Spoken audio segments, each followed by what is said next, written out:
सहायक आचार्य भर्ती परीक्षा होगी स्थगित। जी हाँ, झारखंड में 26,001 पदों पर सहायक आचार्य संयुक्त प्रतियोगिता परीक्षा स्थगित होगी। झारखंड कर्मचारी चयन आयोग परीक्षा स्थगित करने की सूचना इसी सप्ताह जारी कर सकता है। पूर्व में आयोग द्वारा जारी सूचना के मुताबिक लिखित परीक्षा 12 जनवरी से 31 जनवरी तक निर्धारित है।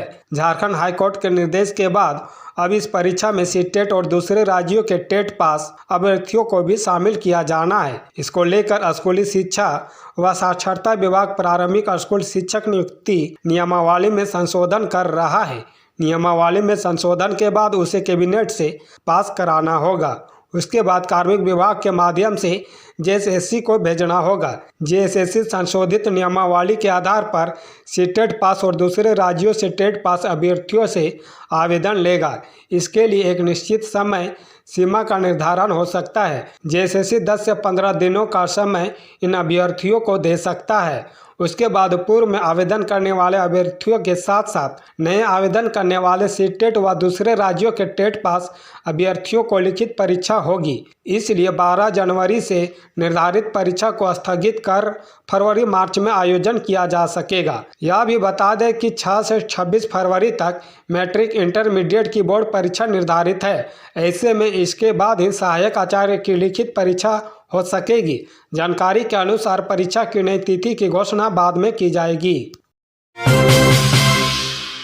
31,000 पारा शिक्षकों के मानदेय में होगी 10% की बढ़ोतरी। जी हां, झारखंड के 31,000 पारा शिक्षकों के मानदेय में 10% की बढ़ोतरी होगी। आकलन परीक्षा में सफल हुए इन पारा शिक्षकों को 29 सितंबर 2023 के प्रभाव से ही मानदेय बढ़ोतरी का लाभ मिलेगा। इसके लिए स्कूली शिक्षा व साक्षरता विभाग ने सभी जिलों को निर्देश जारी कर दिया है। आकलन परीक्षा में पहली से 5वीं तक के सफल 25,614 प्रशिक्षित पारा शिक्षकों के मानदेय में 1,200 और 6ठी से 8वीं तक के सफल 5,339 पारा शिक्षकों के मानदेय में 1,400 रुपये की बढ़ोतरी की जाएगी। इन्हें एरियर के साथ मानदेय का भुगतान किया जाएगा। इसके लिए सभी जिलों को संबंधित सफल पारा शिक्षकों का मानदेय बढ़ोतरी के साथ प्रस्ताव देने को कहा गया है। झारखंड शिक्षा परियोजना परिषद की राज्य परियोजना निदेशक किरण कुमारी पासी ने सभी जिलों को निर्देश में स्पष्ट किया है कि 29 सितंबर के प्रभाव से आकलन परीक्षा में सफल प्रशिक्षित पारा शिक्षकों के मानदेय की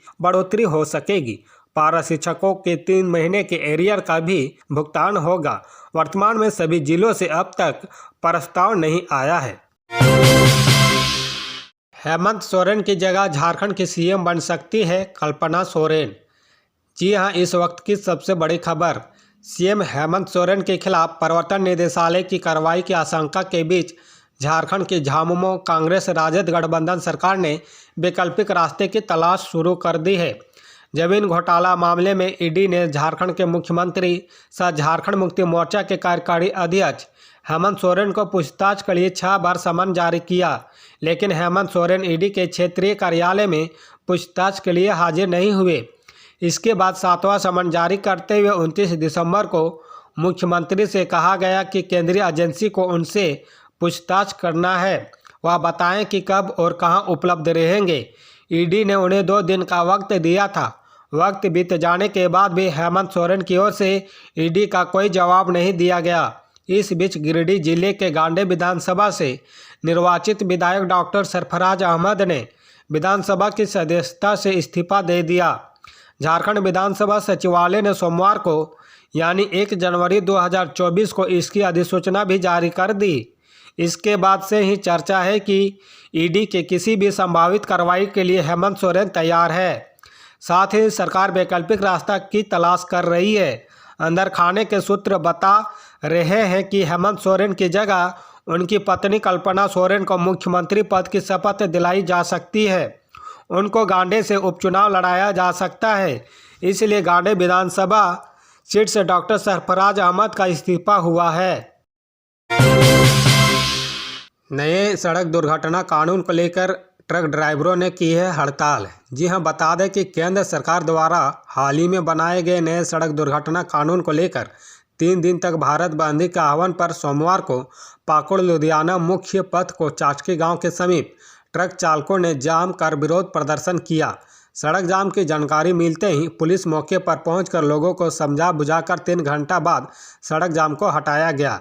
सड़क जाम होने से दूर दराज से आने वाले यात्रियों को काफ़ी परेशानियों का सामना करना पड़ा।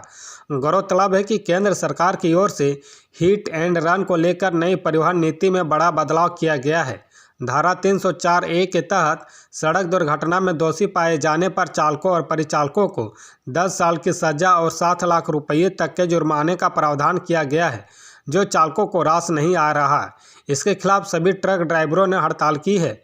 चालकों ने ट्रकों को सड़क किनारे ही लगा दिया है। विरोध कर रहे ट्रक चालक हजरत शेख ने बताया कि सरकार द्वारा जो काला कानून को लागू किया जा रहा है उसे वापस लिया जाए। अगर हम लोगों के पास 7 लाख रुपया रहता तो ट्रक नहीं चलाते, बल्कि कोई व्यापार करके परिवार का भरण पोषण करते।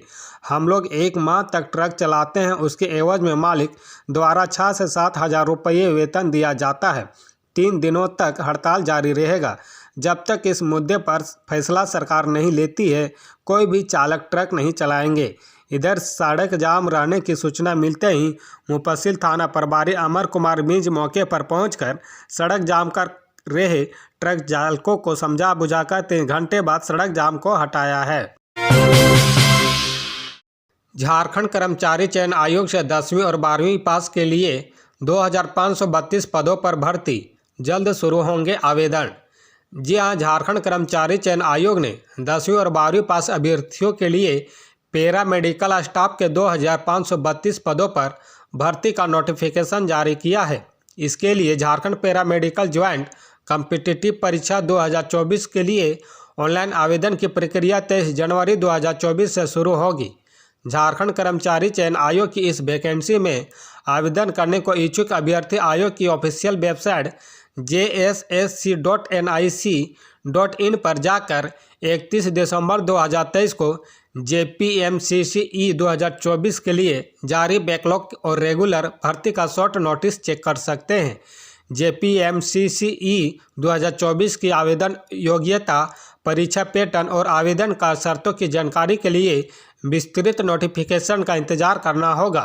ऑनलाइन आवेदन शुरू होने की अंतिम तिथि 23/1/2024 है, जबकि ऑनलाइन आवेदन की अंतिम तिथि 22/2/2024 है। आवेदन शुल्क जमा कराने की अंतिम तिथि 26/2/2024 और फोटो और सिग्नेचर अपलोड करने की अंतिम तिथि 28/2/2024 है। आवेदन फॉर्म में संशोधन की अंतिम तिथि 1/3/2024 रखी गई है। जमशेदपुर डिवाइडर से टकराई तेज रफ्तार कार, नए साल के पहले दिन 6 की मौत। जी हां, झारखंड के जमशेदपुर में नए साल के पहले दिन खौफनाक हादसा हो गया। यहां एक अनियंत्रित कार डिवाइडर से टकरा गई। इस हादसे में 6 लोगों की मौत हो गई। जिस वक्त यह हादसा हुआ उस वक्त कार में 8 लोग सवार थे। यह सड़क दुर्घटना इतनी भीषण थी कि 5 लोगों की मौके पर ही मौत हो गई, जबकि एक शख्स ने इलाज के दौरान दम तोड़ दिया। 2 लोग गंभीर रूप से घायल हैं। ये सभी लोग पिकनिक मनाने कहीं जा रहे थे। जमशेदपुर पुलिस का कहना है कि मामले की जांच जारी है। जानकारी के मुताबिक पुलिस को सुबह करीब 8 बजे सूचना मिली कि बिष्टीपुर के सर्किट हाउस इलाके में स्थित साई मंदिर गोल चक्कर के पास एक भीषण हादसा हो गया। सूचना मिलते ही पुलिस मौके पर पहुंच गई और पुलिस ने जांच की तो पता चला कि 5 लोगों की मौके पर ही मौत हो गई है। शुभम कुमार, मोनू मेहता, छोटू यादव, सूरज कुमार और हेमंत कुमार ने हादसा होते ही दम तोड़ दिया था। इनके अलावा एक अन्य शख्स गंभीर रूप से घायल था। पुलिस ने उसे एम्बुलेंस से इलाज के लिए अस्पताल भेजा। पुलिस ने मौके पर पंचनामा तैयार कर शवों को पोस्टमार्टम के लिए भेज दिया। दूसरी ओर गंभीर रूप से घायल शख्स ने अस्पताल में दम तोड़ दिया। उनकी 2 अन्य साथियों का इलाज जारी है। झारखंड की 25,000 राशन दुकानों को डीलर देशव्यापी राशन बंद में शामिल। जी हां, झारखंड की 25,000 से अधिक सरकारी राशन दुकानों के डीलर सोमवार को राष्ट्रव्यापी अनिश्चितकालीन राशन बंद में शामिल हो गए। All India fair price shop dealers association ने इस हड़ताल का आह्वान किया है। संघ के एक पदाधिकारी ने कहा कि अगर यह हड़ताल लंबी चलती है तो इससे झारखंड में राष्ट्रीय और राज्य खाद्य सुरक्षा योजनाओं के दायरे में आने वाले 65 लाख से अधिक लाभार्थियों पर असर पड़ सकता है। Fair price shop dealers association की झारखंड इकाई के महासचिव संजय कुंडू ने पीटीआई भाषा से कहा है कि डीलर के लिए न्यूनतम मासिक आय की गारंटी देने में केंद्र सरकार की नाकामी और कुछ अन्य मुद्दों को लेकर विरोध प्रदर्शन स्वरूप राशन बंद का आह्वान किया गया है। कुंडू ने कहा, हम अपना कमीशन प्रति किलोग्राम 1 रुपये से बढ़ाकर प्रति किलो 3 रुपये करने और किसी डीलर की मौत होने पर अनुकंपा के आधार पर परिवार के एक सदस्य को दुकान देने की मांग कर रहे हैं। झारखंड के मुख्यमंत्री हेमंत सोरेन ने शुक्रवार को कहा था कि उनकी सरकार डीलर का कमीशन बढ़ाने की योजना बना रही है।